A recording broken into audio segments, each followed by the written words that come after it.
What if the Cold War had ended not with the boring collapse of the Soviet Union and the triumph of the American military, but say, with an unexpected alliance between the USSR and the United States against someone else? Imagine Kennedy and Khrushchev at the same table, drinking vodka and eating burgers, and somewhere in the bushes an enemy no one expected is lurking.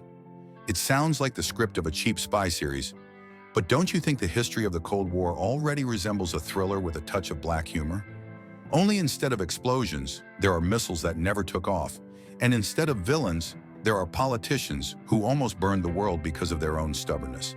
The Cold War was not just about two camps fighting over ideology. It's about you and me, how we lived, were afraid, laughed, and wondered who would be the first to push that damned red button. Do you remember how Americans hid in bunkers from the red threat, and Soviet people joked that in the event of war, only cockroaches and party archives would survive? The irony is that both sides were convinced that the enemy was more cunning than it seemed, but in the end, everyone was just bluffing, like in high-stakes poker. Khrushchev was tapping his shoe on the UN rostrum, Kennedy was threatening from the TV, and somewhere in Siberia, a grandmother was quietly baking pies, unaware that her potatoes were a strategic resource. Why is this interesting? Because the Cold War is not just history, but a mirror of human nature. Fear, ambition, laughter through tears.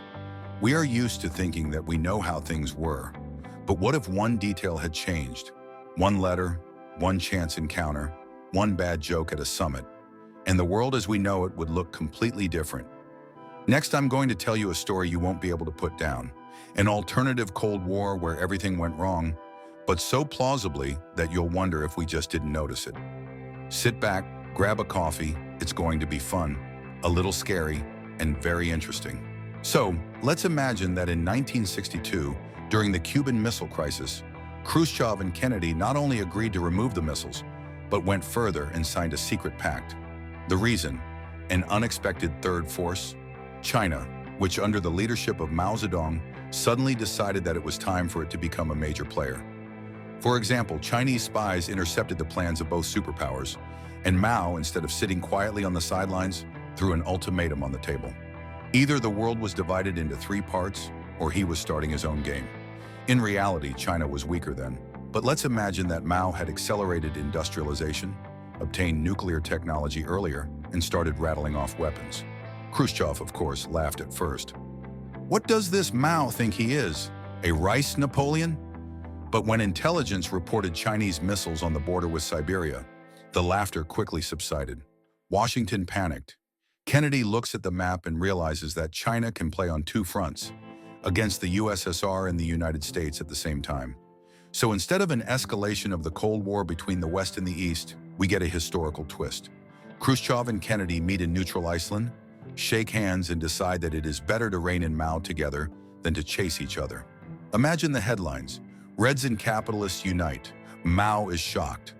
Americans share technology, Soviet engineers share raw materials, and instead of an arms race, a race for stability begins. The first years of this alliance were chaos with a touch of comedy. Imagine Soviet generals coming to the Pentagon, looking at coffee makers and whispering, "Is this a secret weapon?" The Americans in turn try borscht at the base in Arkhangelsk and ask if this is not part of psychological warfare. But they share a common goal. A transatlantic shield is being created, a military and economic alliance against China. Missiles from Cuba and Turkey are redirected eastward, and everyone at the UN pretends that nothing is happening, although rumors of a big turn are spreading like Brezhnev jokes. And here is the first turn for ordinary people. Imagine how friendship clubs suddenly appear in small towns from Siberia to Texas. Soviet tractor drivers come to exchange experience with American farmers, and the latter take their pickup trucks to show the collective farmers. Of course, it is not without its curiosities.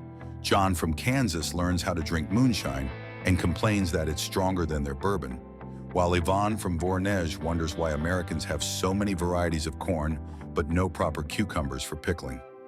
These meetings are a hit. People who were afraid of each other yesterday are now laughing together at newspaper horror stories about the enemy across the ocean. What does this mean for the world? Europe is breathing a sigh of relief. NATO and the Warsaw Pact are quietly merging into one structure because the enemy is now common. Germany reunites earlier, in 1965, without a wall, because Berlin becomes the headquarters of the new alliance. In the USSR, Khrushchev stays in power longer because his victory over Mao makes him a hero. In the United States, Kennedy avoids the assassination attempt in Dallas. He is too busy negotiating with Moscow to go to parades. And China? Mao is furious, of course, but his great leap forward is failing even faster. The West and the USSR put pressure with sanctions, and by 1970, China is forced to retreat, having lost its chance for dominance. Culture is also part of this absurd alliance. Imagine in the 1970s when the show Dancing with the West appeared on Soviet television. American cowboys foxtrot with Bolshoi theater ballerinas, and the audience voted for the best couple. In the United States, meanwhile, Russian evenings are becoming fashionable. Suburban housewives bake cabbage pies according to recipes from Pravda, and their husbands brag to each other about who pronounces "you're welcome" better. The irony is that the propaganda of both sides tries to present this as a victory for their ideology, but people don't care. The main thing is that there is a reason to have fun. Technology and culture continue to change. Instead of a space race for prestige, the US and the USSR launched the Mir Apollo station together in 1968 as a symbol of unity. Hollywood makes films about heroic American and Soviet spies fighting Chinese saboteurs together, and the rock opera Comrade Kennedy becomes a hit in the USSR. Jeans and Coca-Cola penetrate the Union earlier, but the reverse flow is no less interesting. Americans suddenly discover dumplings and kvass. The irony is that both sides are trying to prove who is cooler in this friendly rivalry, but without nuclear threats, only economics and propaganda. What about the third world? Imagine Africa and Latin America suddenly becoming the focus of a new alliance. The USSR and the United States, in order to keep up with each other, compete to see who will help the brotherly nations the most. Americans build roads. Soviet engineers build dams. In the Congo, for example, a town called Friendship appears, where the local market sells both Sprite and Tarhun.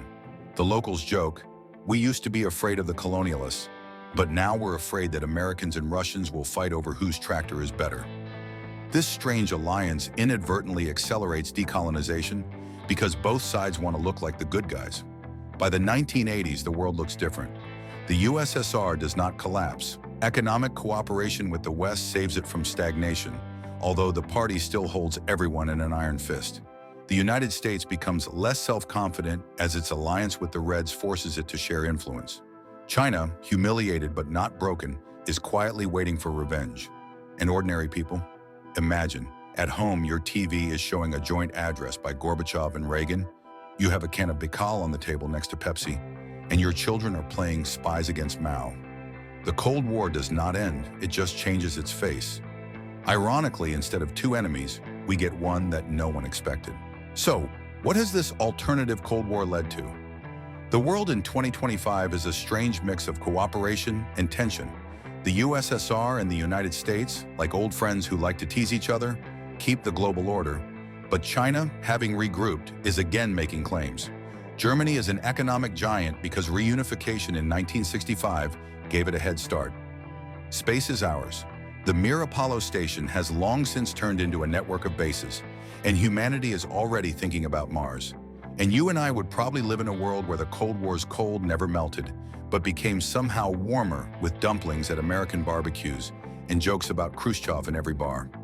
This story makes you wonder, what if the real world was as fragile as a house of cards, and a single accident could turn it upside down?